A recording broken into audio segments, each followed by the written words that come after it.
नमस्कार, मैं हूं आपके साथ मयंक। आज 3 अप्रैल है और पिछले 12 घंटे के अंदर कहां कहां हमले हुए वो सारे अपडेट मैं आपको दूंगा। लेकिन एक बड़ी खबर, यूरेनियम के लिए छिड़ गई है भयंकर जंग। और ऐसा क्यों कहा जा रहा है वो मैं आपको बताऊंगा। अगर आपने नोटिस किया हो, देखिए डोनाल्ड ट्रंप ने कल जिस तरह से राष्ट्र के नाम संदेश दिया, उन्होंने जो भी बातें कही, उसके बाद अब ये कहा जा रहा है कि अब ये जंग जो है वो हॉर्मूज से हटकर यूरेनियम पर आकर केंद्रित हो गई है। ऐसा क्यों कहा जा रहा है? अगर आप पिछले 24 घंटे का एनालिसिस करें, यानी 2 तारीख और आज 3 तारीख है, इसके बीच में जहां पे हमले हुए हैं जिन जगहों पर, अगर आपने वो नोटिस किया होगा कि अमेरिका की तरफ से कहां बमबारी की गई, तो आप देखिए नतांज में बमबारी होती है, आप देखिए कुम में, फोर्दो में बमबारी होती है, इस्फहान न्यूक्लियर सेंटर पर बमबारी होती है, पार्चीन में होती है, मिंजादेई में होती है, लविशान शियन में होती है और अराक में होती है। ये जो मैंने 6-7 नाम लिए, ये वो सब जगह हैं जो आप न्यूज़ में सर्च करें आपको मिल जाएगा। इन हर ठिकाने पे अमेरिका के B-2 bombers bunker buster bomb से जबरदस्त बमबारी कर रहे हैं। अब आखिर इसकी वजह क्या है? ऐसा क्या है यहाँ पे? आप जानते ही होंगे, इसमें अधिकांश जगह ऐसी हैं जहाँ हैवी वाटर रिएक्टर्स हैं, यहाँ पर प्लूटोनियम के सेंटर्स हैं, और ये वो जगह है जो ईरान के न्यूक्लियर सेंटर्स हैं। अब असल में डोनाल्ड ट्रंप क्या चाहते हैं, अमेरिका क्या चाहता है? बड़े सारे एक्सपर्ट्स ये बता रहे हैं कि डोनाल्ड ट्रंप की नज़र है ईरान के उस 450 किलो यूरेनियम में, जो किस जगह पर है वो कोई नहीं जान सकता। लेकिन ये जितने नाम लिए मैंने आपके सामने, नतांज हो, फोर्दो हो, इस्फहान हो, मिंजादेई, लविसान शियन, अराक, कहीं पे भी किसी भी जगह, या फिर पिकैक्स माउंटेन, किसी भी जगह पर ये यूरेनियम हो सकता है। और डोनाल्ड ट्रंप असल में फंस गए हैं इस यूरेनियम के चक्कर में। देखिए हॉर्मूज का जो होगा वो होगा। अब ये बात तय हो चुकी है कि अगर हॉर्मूज पर कोई बड़ा ऑपरेशन करते हैं डोनाल्ड ट्रंप, तो भयंकर कैजुअलिटी होगी। ईरान की सेना ने कल अनाउंसमेंट कर दिया है कि हमने आदेश दे दिया अपने 6 लाख सैनिकों को। मैं बार बार 6 लाख इसलिए कह रहा हूं क्योंकि 6 लाख सैनिक डिप्लॉय हैं हॉर्मूज के आसपास। अगर किसी भी तरह का दुश्मन की तरफ से एक कदम भी रखा गया तो एक भी दुश्मन को वापस नहीं जाने देना है। यह ईरान की सेना का सीधा आदेश आ गया अपने हर सैनिकों के लिए। जो सेना के कमांडर्स हैं ईरान के, उन्होंने आदेश दे दिया है, एक भी सैनिक वापस नहीं जाना चाहिए दुश्मन देश का। ऐसे हालात में हॉर्मूज में ऑपरेशन करना बहुत मुश्किल होगा। तो फिर सवाल यह है कि डोनाल्ड ट्रंप ने ये 4 हफ्ते जो जंग आगे बढ़ाई, इसकी बड़ी वजह क्या है और पेंटागन में क्या प्लान हो रहा है? बताया ये जा रहा है कि पेंटागन में, अमेरिका के रक्षा मंत्रालय में एक बड़ा प्लान तैयार किया गया जो डोनाल्ड ट्रंप को दिखाया गया। और प्लान ये है कि ये जितने इलाके हैं जहां पर 450 किलो यूरेनियम हो सकता है, कैसे यहां पर पैराट्रूपर्स को उतारा जाए, कैसे यहां पर मरीन्स को उतारा जाए, और एक बड़ा ऑपरेशन करके ये जो यूरेनियम है इस पर कब्जा किया जाए। ऐसा प्लान पेंटागन में तैयार हुआ, लेकिन उसको अमली जामा पहनाना बेहद मुश्किल है। उसकी वजह यह है कि अगर इस किसी भी जगह पर आपने पैराट्रूपर्स से या किसी भी तरह के मरीन्स अगर यहां पे पैराशूट से उतरते हैं, तो फिर वापस कैसे जा पाएंगे? देखिए पहली बात तो यही साफ नहीं है कि यूरेनियम है कहां। इन सब जगहों में कहीं भी हो सकता है, और हो सकता है कि ये कई जगह में डिवाइड हो। इस बात की कोई गारंटी नहीं कि 450 किलो यूरेनियम एक ही जगह रखा हो, कई जगह पर डिवाइड हो सकता है। तो सवाल यह है कि आखिर यहां से यूरेनियम हासिल कैसे किया जाएगा? बहुत सारी जगह ऐसी हैं जो तबाह हैं, बंकर बस्टर बम्स आपने गिराए, मलबा पड़ा हुआ है। आप कैसे ग्राउंड ऑपरेशन करेंगे? कैसे उसको खोजा जाएगा? और अगर वहां है तो बाहर कैसे निकाला जाएगा? और अगर भारी बमबारी होती है तो वहां पर रेडिएशन भी हो सकता है। ऐसे हालात में आप कैसे, अगर किसी जगह पर आप कंटामिनेटेड मटेरियल रखा हुआ है, तो वहां पर ग्राउंड फोर्सेस कैसे उसको निकाल पाएगी? देखिए असल में हो ये रहा है, एक्सपर्ट्स ये बता रहे हैं कि यूरेनियम पर आकर डोनाल्ड ट्रंप क्यों फंस गए। अमेरिका ने वो गलती कर दी है ईरान पर हमला करके जिसने हमेशा के लिए अमेरिका के लिए एक बड़ा खतरा पैदा कर दिया। कैसे कर दिया? देखिए अक्सर ये बात कही जाती है, मैं हाल ही में एक बयान सुन रहा था, और शायद मुश्तबा खामेनेई जो नए सुप्रीम लीडर हैं उनकी तरफ से ये बात कही गई, और अली खामेनेई साहब के लिए उन्होंने ये बात कही थी, अमेरिका से कही कि जो शख्स न्यूक्लियर बम नहीं बना रहे थे, आपने उनको शहीद कर दिया। आपने अली खामनेई साहब को शहीद कर दिया, उन्होंने तो कभी न्यूक्लियर बम नहीं बनाया था। लेकिन अब इस बात की कोई गारंटी नहीं है कि ईरान न्यूक्लियर बम नहीं बनाएगा। और अब एक्सपर्ट्स ये मान के चल रहे हैं पूरी दुनिया के और खास तौर पर अमेरिका के कि अब ईरान न्यूक्लियर कैपेबिलिटी, एटमी शक्ति जरूर हासिल करेगा। और ये जो 450 किलो यूरेनियम है, सब जानते हैं कि ये सेफ है। अमेरिका भी जानता है ये सेफ है, ईरान भी जानता है, पुतिन भी जानते हैं, चीन भी जानता है, सब जानते हैं कि ये सेफ है। लेकिन सवाल है ये है कहां। अब देखिए हुआ ये कि इस हमले में वो यूरेनियम बच गया। सेंट्रीफ्यूजेस बनाना बड़ी बात नहीं है, वो तो कोई भी प्रोवाइड कर देगा, वो किम जोंग उन प्रोवाइड कर देंगे। ईरान अगर एक चाहेगा तो वो 100 सेंट्रीफ्यूजेस प्रोवाइड कर देंगे, वो कोई बड़ी बात नहीं है, वो पहुंच जाएगा वहां तक, उसको अमेरिका क्या कोई नहीं रोक सकता। तो ऐसी स्थिति में डोनाल्ड ट्रंप की कोशिश है कि किसी तरह से ये यूरेनियम पर कब्जा हो जाए, वरना अगर ईरान ने न्यूक्लियर बॉम्ब बना लिया उसके बाद क्या होगा। उसके बाद अमेरिका के एग्जिस्टेंस पे, इजराइल की हम बात ही छोड़ देते हैं, अभी इजराइल को अलग करिए, वो फिर कोई मुद्दा ही नहीं रह जाएगा। वो अमेरिका के लिए एक ऐसा खतरा पैदा हो जाएगा जो किम जोंग उन या नॉर्थ कोरिया से बड़ा खतरा होगा। नॉर्थ कोरिया पे तो अभी न्यूक्लियर बम से ही खतरा है, लेकिन यहां तो सुप्रीम लीडर पर हमला कर दिया गया ना, सुप्रीम लीडर को शहीद कर दिया गया। तो अब हमेशा अगर न्यूक्लियर कैपेबिलिटी हासिल कर लेता है ईरान, तो हमेशा के लिए खतरा पैदा हो जाएगा। और आप इतना ही नहीं, आप देखिए कितनी बड़ी मिस्टेक हो गई है अमेरिका से। अगर आप सर्च करें चाइना के न्यूक्लियर प्रोग्राम को, आप सर्च करें, चाइना के कई न्यूक्लियर साइट्स पर बड़ी तेजी से हलचल हो रही है। खासकर जैसे सिचुआन की बात करें, ये वो सेंटर है चाइना का जहां न्यूक्लियर फैसिलिटीज है, यहां तेजी से कंस्ट्रक्शन हो रहा है। और कंस्ट्रक्शन किस तरह का हो रहा है, चाइना में जिस जगह भी हो रहा है वहां पर जो न्यूक्लियर फैसिलिटी है उसके ऊपर ऐसे बंकर्स बनाए जा रहे हैं जिस पे अगर बम्बार्डमेंट होता है तो असर ना हो। अब चीन ये तैयारी क्यों कर रहा होगा, आप सोचिए। ऐसी खबरें नॉर्थ कोरिया से भी आ रही है कि नॉर्थ कोरिया ने अपने एटॉमिक प्रोग्राम को कई गुना तेज कर दिया है। अपने एटॉमिक जो सेंटर्स हैं उनकी सुरक्षा के लिए बंकर बस्टर बॉम्ब जिनको तबाह ना कर पाए, ऐसे जो है वो इंफ्रास्ट्रक्चर बनाए जा रहे हैं। यानी हर शख्स बड़ी माइन्यूटली, हर देश वॉच कर रहा था कि अमेरिका किस तरह से हमले करता है, उसकी स्ट्रेटजी क्या है, कब B2 बॉम्बर्स कैसे आते हैं, किन लोकेशन का चयन करता है अमेरिका, वहां पे कौन से हथियारों से हमला हो रहा है, कहां टॉमहॉक मिसाइल से हमला होता है, कहां B2 से हमला होता है। ये पूरी स्ट्रेटजी नॉर्थ कोरिया ने अपने कमांडर्स के दिमाग में छपवा दी है। ये बात चाइना अच्छी तरह से समझ गया है, ये बात रूस अच्छी तरह से समझ गया है। ये जो जंग लड़ी 1 महीने की, ये सिर्फ ग्राउंड पे, ये सिर्फ एयर वॉर नहीं हारा अमेरिका। अमेरिका ने कैसे विदेश नीति ना की जाए इसका परफेक्ट एग्जाम्पल पेश किया है। कैसे जंग में एंटर ना किया जाए इसका एग्जाम्पल पेश किया है। इससे करी मिलिट्री के स्तर पर अमेरिका की हार नहीं हो सकती। आपने जो बम्बार्डमेंट किए हैं, आपने अपनी पूरी स्ट्रेटेजी बता दी नॉर्थ कोरिया को, चाइना को, सबको। और इतना ही नहीं, ईरान ने उसमें आपको हरा भी दिया। यानी अब जो खतरा पैदा हो रहा है न्यूक्लियर, ईरान भी न्यूक्लियर होगा, किम जोंग उन एक तरफ से ज्यादा एग्रेसिव होंगे पहले के मुकाबले, और चाइना तो है ही। और पूरा का पूरा वॉर स्ट्रेटेजी आपने बता के रख दी और उसमें भी आप हार गए, आपके बेसेस जल गए। ईरान में न सत्ता परिवर्तन हुआ, ईरान का मिसाइल सिस्टम, आपके ईरान के मिसाइल सिस्टम पे हम अलग से बात करेंगे। ये जो बातें होती हैं बार बार कि ईरान की मिसाइलें खत्म हो रही हैं और ऐसा और वैसा, उस पर अलग से बात की जाएगी।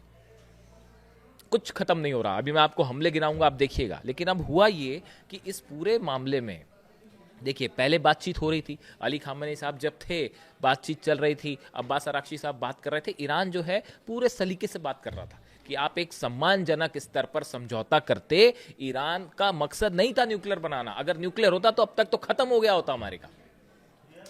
नहीं बनाया ईरान ने न्यूक्लियर बॉम्ब, क्योंकि अली खामनेई साहब अपनी बात पर कायम रहे हमेशा। लेकिन अब जिस तरह से हमले हुए, अब आगे क्या होगा। तो देखिए, उस समय तो आप बात कर रहे थे ईरान से, अब ईरान बात करने को तैयार नहीं है। आपने सुप्रीम लीडर को निशाना बनाया, अब आप कैसे डील करोगे ईरान की सेना के साथ, आप कैसे डील करोगे। अहमद वाहिदी जो आरजीसी के नए प्रमुख है, एकदम हार्ड लाइनर है, वो किसी तरह से दबाव में नहीं आ, दबाव में आना तो छोड़िए, वो इतने ज्यादा एग्रेसिव है। ये जो हमले आप देख रहे हैं ईरान के, जो पूरे अरब देशों पे हो रहे हैं, इजराइल पे हो रहे हैं, और मिरर की एक हमला करता है, ईरान 10 हमले कर दे रहा है, एक कदम आगे बढ़ के हमले कर रहा है। जिस एग्रेशन के साथ अमेरिका के मिसाइल बेसेस उड़ाए गए, इन सब में आईआरजीसी का बहुत बड़ा रोल और अहमद वाहिदी जो उनके चीफ हैं उनकी भी बहुत बड़ी भूमिका। अब डोनाल्ड ट्रंप क्या उनसे डील करेंगे, वो बात ही करने को तैयार नहीं है। यानी डिप्लोमेसी वाली बात आपने हमेशा के लिए खत्म कर दी, किसी स्तर पर ईरान बात करने को तैयार नहीं, और उसके बाद भी आप शर्त रख रहे हैं नहीं। तो ये आपने एक न्यूक्लियर, ये जो यूरेनियम की जंग है, ये ऐसी जंग है जिसके लिए ये जो बम्बार्डमेंट हो रहा है लगातार ईरान पे, वो बस इसी डर से हो रहा है कि ये कहीं ये किसी तरह से ये यूरेनियम खत्म किया जाए, वरना ईरान को अब कोई रोक नहीं पाएगा।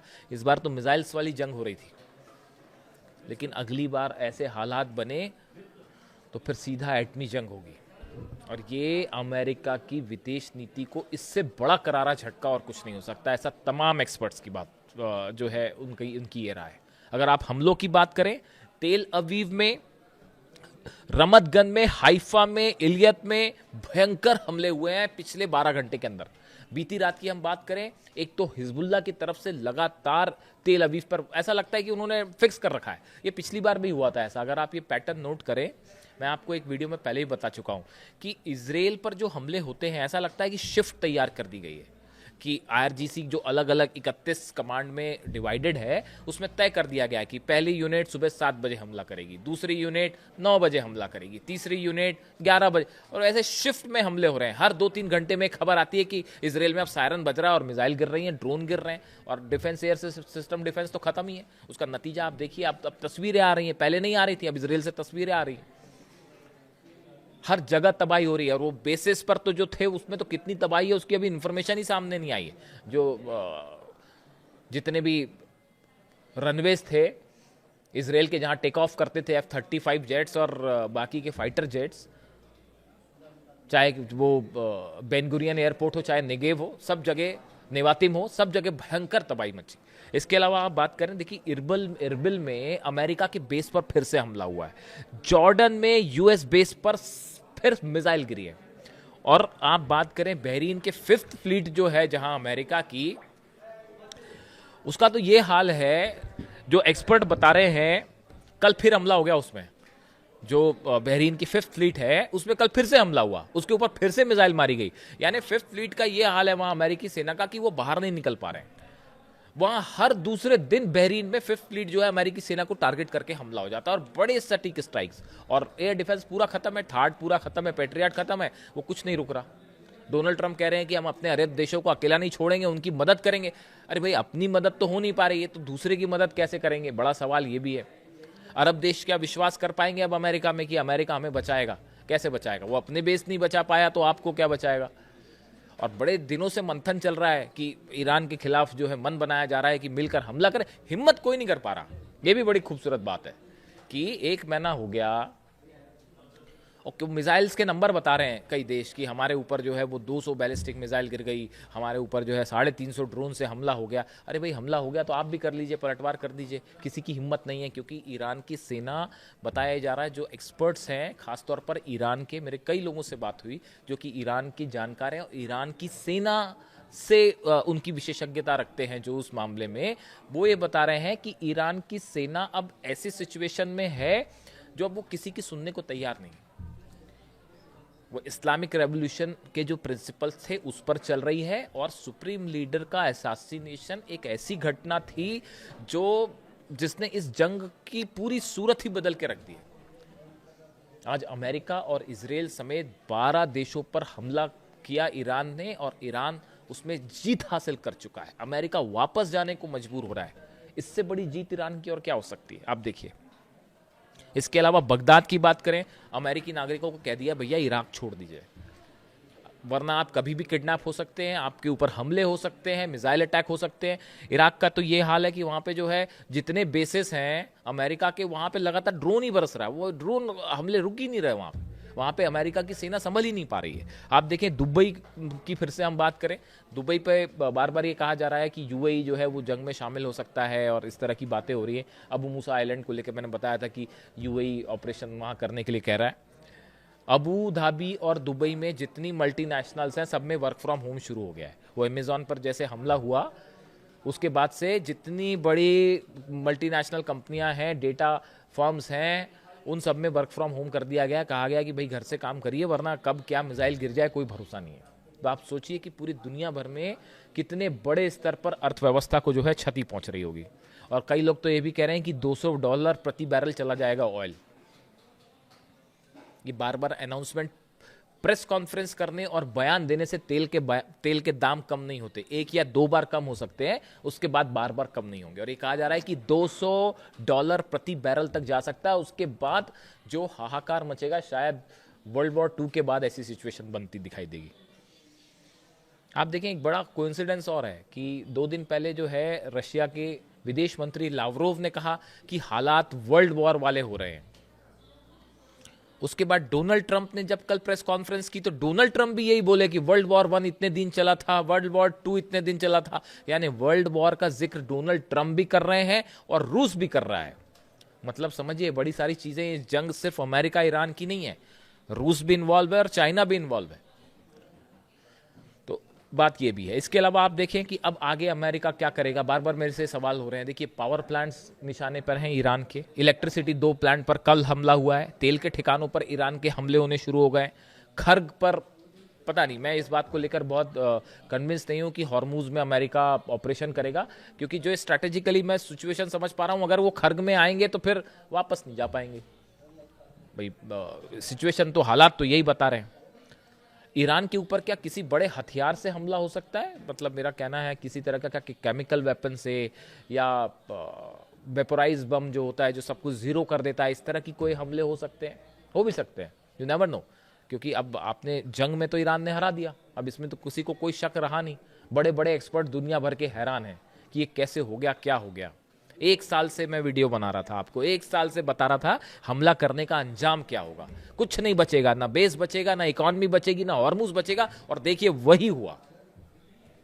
और आपको मैं फिर बता रहा हूं, अगर ये जंग खत्म नहीं हुई जल्दी तो ऐसी हालात बनेंगे पूरे दुनिया में जिसकी आप कल्पना नहीं कर सकते, कोई सोच नहीं सकता। और डोनाल्ड ट्रंप का सत्ता परिवर्तन करने चले थे ईरान में, अब हालात ये हो गए कि सत्ता परिवर्तन अमेरिका में होने जा रही है। 35% गिरकर रह गई है ट्रंप की अप्रूवल रेटिंग। 75% अमेरिकी कह रहे हैं कि अर्थव्यवस्था का बुरा हाल है। एक सर्वे देख रहा था मैं, वहां पे हुआ 67% लोग कह रहे हैं कि देश की हालात खराब है। अमेरिका के लोग कह रहे हैं, ईरान के नहीं, अमेरिका के कह रहे हैं। अरे आप कंफ्यूज हो गए, ईरान की बात नहीं कर रहा हूं मैं तो अमेरिका की बात कर रहा हूं। 50% लोग कह रहे हैं कि युद्ध का नकारात्मक प्रभाव हो गया हमारे ऊपर, ये अमेरिका के लोग कह रहे हैं। यानी सत्ता परिवर्तन हो रहा है, लेकिन वो अमेरिका में होता दिख रहा है। जैसे डोनाल्ड ट्रंप की जो भतीजी है, उन्होंने खुद ने ट्वीट कर दिया कि सत्ता परिवर्तन ईरान में नहीं, अमेरिका में होने जा रहा है। तो बॉडी लैंग्वेज ही बता रही थी डोनाल्ड ट्रंप की। कल आपने देखा ही होगा उनका राष्ट्र के नाम संदेश, उस समय उनकी जो बॉडी लैंग्वेज थी वही बता रही थी कि डोनाल्ड ट्रंप का हाल क्या है। तो देखिए, कुल मिला के स्थिति यह है कि ये मामला अब यूरेनियम की तरफ। यूरेनियम एक ऐसा मुद्दा है जिसका प्रभाव लंबे समय तक होने वाला है और ये पूरे मिडिल ईस्ट की दिशा बदल देगा। यूरेनियम अगर अमेरिका नहीं हासिल कर पाया, जो कि हासिल करना असंभव है अमेरिका के लिए, और ईरान ने न्यूक्लियर परीक्षण, अब इसमें कोई डाउट नहीं, कम से कम मुझे तो नहीं है कि अब ईरान को आप न्यूक्लियर बम बनाने से नहीं रोक सकते। और उसके बाद जो अंजाम होगा उसके जिम्मेदार डोनाल्ड ट्रंप होंगे और अमेरिका होगा। जो भी अपडेट है आप तक पहुंचाऊंगा। Thank you so much.